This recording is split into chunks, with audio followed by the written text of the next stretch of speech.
Police कानून को समझ जाओगे, चीज़ें बेहतर हो, ऐसे ही कुछ होगा। बिल्कुल ऐसे बाद में पुलिस वाले ठीक है सर। अब ये देखें, इसको रकम बना कर दिया गया कि यहाँ से उठा ले अपना सामान, क्योंकि अगर पैरा फोर्स कार्रवाई करेगी तो ये सामान कब्जे में ले लिया जाएगा। अब ये सामने का एरिया है, वो देखते हैं अब यहाँ क्या सूरत हाल है।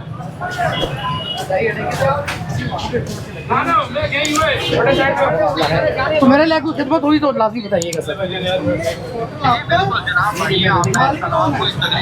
अल्लाह आपको इज़्ज़त दे, अल्लाह सलामती दे, वालदा को सलाम दे, वालदा को सलाम। होटल बंद करो यार, मालिक घर में बंद करो ना।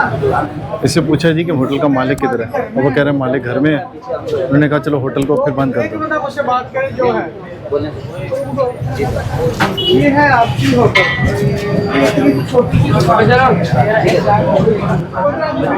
सिलेंडर देखें, 3-3 सिलेंडर्स पड़े हैं यहाँ पे।